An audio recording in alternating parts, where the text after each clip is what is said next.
Eco friendly Ganesha. Ganpati Bappa Morya, Mangal Murti Morya. अरे गणेश चतुर्थी तर उद्या आहे ना, तुम्ही आज का मूर्ती आणलीत? अरे चंचलाने काका, गणेश चतुर्थी तर उद्या आहे, पण उद्या सकाळी गेलो असतो तर ही शाडूमातीची मूर्ती मिळाली नसती, म्हणून आजच जाऊन आम्ही ही मूर्ती घेऊन आलो. अजून सोसायटीमध्ये मंडपाची तयारी सुद्धा राहिली आहे. चला चला पटकन मदत करा. चंचला आणि अंकल, तुम्ही या मूर्तीला क्लब हाऊस मध्ये कुठेतरी व्यवस्थित ठेवा, तोपर्यंत आम्ही डेकोरेशनची तयारी करतो. अरे मुलांनो, तुम्ही इको फ्रेंडली मूर्ती तर आणलीत, पण इको फ्रेंडली डेकोरेशन कसं करणार? याच करता आम्ही सुखविंदर अंकलना बोलावलेलं आहे. सुखविंदर अंकल आम्हाला व्हाईट कपड्यापासून हिमालयाची प्रतिमा बनवून देणार आहेत.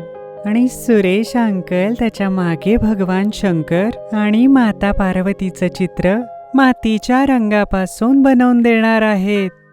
अरे वा, म्हणजे या वेळेला हिमालयाचं डेकोरेशन आहे. हो, सोसायटीचा गणपती तर सगळे मिळूनच डेकोरेट करणार आहेत, आणि ते सुद्धा इको फ्रेंडली डेकोरेशनने.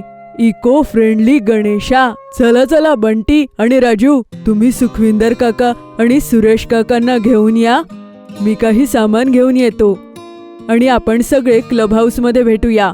अशा प्रकारे सुखविंदर अंकल, चंचलानी अंकल आणि सुरेश अंकल यांनी मिळून मुलांना डेकोरेशनमध्ये मदत केली. डेकोरेशन करता करता मुलं खूप थकली होती आणि त्यांना भूकही खूप लागली होती. त्यामुळे गट्टू आणि चिंकीची आजी आणि आई त्यांच्यासाठी खायला घेऊन आले. त्यांना आलेलं बघून सगळी मोठी माणसं आपापल्या घरी जेवणाकरता निघून गेली. चला मुलांनो, काहीतरी खाऊन घ्या. खूप दमले असाल ना? हो आई, खूप भूक लागलीये. मला तर माहितीच होतं, तुम्ही सगळे डेकोरेशनच्या नादात खाणं विसरून जाल, म्हणून मी डब्बा घेऊन इथेच आले. आता डेकोरेशन राहू द्या, पहिले जेवण करा. आई, मी जाते, तुम्ही मुलांसोबत राहा. मी घरचं डेकोरेशन बघते. ठीक आहे बाळा, ठीक आहे. सगळी मुलं जेवण करायला बसली. जेवणही झालं आणि डेकोरेशन करता करता सगळी मुलं क्लब हाऊसमध्ये झोपी गेली. रात्रही झाली होती, त्यामुळे रजई टाकून मुलांना आजीने तिथेच झोपवलं आणि तीही तिथेच झोपली. तेवढ्यात मागून एक आवाज आला. गट्टू चिंकी, उठा उठा, लवकर उठा. बघा, तुम्हाला भेटायला कोण आलंय? कोण आहे? मला झोपू द्या. हा, गणेशा. हो, मी आहे तुमचा मित्र गणेशा. अरे गट्टू, लवकर उठ, खुद्द गणपती बाप्पा आपल्याला भेटायला आलाय. बाप्पा, तू आम्हाला भेटायला? हो, तुम्हा मुलांचा भक्तिभाव आणि पर्यावरणाप्रती प्रेम बघून मी खूप आनंदी झालोय आणि म्हणून तुम्हाला भेटायला मी आलोय. मागा, काय हवंय ते मागा. आई म्हणते देवाकडे काही मागायचं नाही, फक्त भक्तिभावाने त्याची पूजा करायची आणि आपल्या कर्मावर विश्वास ठेवायचा. मी तुमचा हा इनोसन्स बघून अजून खुश झालो आहे. त्यामुळे मी तुम्हा सर्वांना आशीर्वाद देतो की तुम्ही अभ्यासात नेहमी अव्वल असाल आणि तुम्हाला कधी कुठलाही त्रास होणार नाही. असं म्हणून भगवान गणेश तिथून गायब झाले आणि गट्टू चिंकीला आपल्यावरती विश्वासच होत नव्हता. त्यामुळे सारखं सारखं त्या आपल्या डोळ्यांना चोळत एकमेकांना विचारू लागले, काय तुलाही तेच दिसलं जे मला दिसलं? तुलाही बाप्पा दिसला? आता तर खरंच बाप्पा इथे होता. गट्टू आणि चिंकी एकमेकांना विचारतच होते. तेवढ्यात बाबा अचानक क्लब हाऊस मध्ये आले आणि म्हणू लागले, चला मुलांनो, सकाळ झाली, लवकर घरी जाऊन तयारी करा आणि परत क्लब हाऊसला या. हा, मग आपण गणेशाची स्थापना करू. आजी, तुला माहितीये, आता इथे बाप्पा आला होता आणि त्याने आम्हाला आशीर्वादही दिला. काही पण काय बोलताय? गट्टू चिंकी, गणेशजी तर मूर्तीमध्ये असतात, ते प्रत्यक्षात कसे येऊ शकतात? अरे हो, गणेशजी खरे नाही येऊ शकत. गट्टू आणि चिंकीच्या बोलण्यावर कोणी विश्वास ठेवला नाही. सगळेजण तयारी करण्याकरता आपापल्या घरी गेली. तोपर्यंत सगळ्या मोठ्यांनी मिळून बाकी उरलेलं डेकोरेशन पूर्ण केलं. सगळे लाईट्स लावले गेले सगळेजण स्थापनेकरता एकत्रित आले. आता वेळ झाली होती आरतीची. ओम जय जगदीश हरे, स्वामी जय जगदीश हरे. ओ माय फ्रेंड गणेशा, तुम रहना साथ हमेशा. त्या दिवशी सोसायटीमध्ये खूप धमाल आली. बँड बाजावरती गट्टू चिंकीचे सगळे मित्र खूप नाचले. दुसऱ्या दिवशी सोसायटीमध्ये लिंबू चमचा कॉम्पिटिशन अरेंज केली होती. मग काय होतं, गट्टू, चिंकी, हरी, बंटी, पिंकी सगळेजण निघाले आपला लिंबू चमचा घेऊन. On your mark, get set go. Chinki Chinki Chinki Gattu, Gattu Chinki.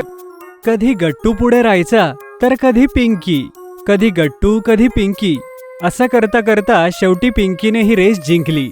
Yahoo, मी जिंकले. चला आता सगळे मोठे एका लाईनीत उभे राहा. अरे बाबा, आम्ही थोडीच खेळणार आहोत. चला चला सुरू करा. शर्मा अंकल, तुम्ही पुढे या.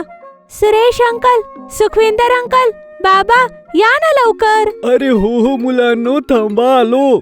मग काय होतं, सगळ्या लोकांनी मिळून लिंबू चमचा कॉम्पिटिशनचा खूप आनंद लुटला. आणि कसं बसं आपल्या लिंबूला वाचवत सुखविंदर अंकल या कॉम्पिटिशन मध्ये फर्स्ट आले आणि आपल्या पंजाबी तडक्यात डान्स करू लागले. होय, मी जिंकलो. होय होय होय होय होय, मी जिंकलो. त्यांना नाचताना बघून सगळी मुलं सुद्धा त्यांच्यासोबत नाचू लागली.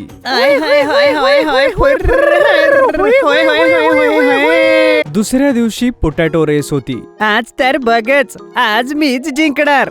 बंटी, लक्षात ठेव, आम्ही मुली कमी आहोत, पण कालही मुली जिंकल्या होत्या आणि पूर्ण 10 दिवसांच्या खेळात मुलीच जिंकतील. चला चला मुलांनो, भांडणं बंद करा आणि एका लाईनीत उभे राहा. सगळी मुलं गोणीत आपला पाय घालून रेस करता तयार झाली. 1 2 3 स्टार्ट. सगळ्या मुलांनी जम्प करायला सुरू केलं. अरे पण हे काय, बंटी तर पडला. सगळी मुलं त्याच्यावर हसू लागली. अरे बापरे, जोरात लागलं. काय रे बंटी, त्या दिवशी पावसामध्ये मला धडाम करून पाडलंस ना, तेव्हा तर खूप मजा आली होती. आता कसं वाटतंय? दोघांच्या भांडणात गट्टूला श्री गणेश दिसले आणि श्री गणेशाकडे बघत बघत गट्टूने जम्प मारत रेस जिंकली आणि तो फर्स्ट आला. पण गट्टू तिथपर्यंत पोहोचण्याच्या अगोदर श्री गणेश तिथून गायब झाले. अरे बाप्पा कुठे गेला? आता तर इथेच होता. काय झालं गट्टू, तुला परत बाप्पा दिसला? हो चिंकी. ह्याचा अर्थ बाप्पाची इच्छा आहे की आयुष्याच्या प्रत्येक रेसमध्ये तू पहिलं यावं. त्याचा तुला आशीर्वाद आहे. बोला गणपती बाप्पा मोरया, मंगलमूर्ती मोरया. गट्टू आणि चिंकीने पूर्ण मनोभावाने गणेशाच्या मूर्तीला हात जोडले आणि पूर्ण जगाच्या कल्याणासाठी आशीर्वाद मागितला. स्वप्न असेल किंवा सत्य असेल, गणेशजीने गट्टू चिंकीला आशीर्वाद दिला हे मात्र खरं. त्यामुळे नेहमी लक्षात ठेवा, देवाकडे कुठल्याही अपेक्षेशिवाय पूर्ण मनोभावाने देवाची पूजा करायला हवी. देव स्वतःहूनच तुम्हाला सगळं काही देईल. अगर आपको हमारी वीडियोस पसंद आ रहे हैं तो इन्हें लाइक करें, कमेंट करें और सब्सक्राइब करें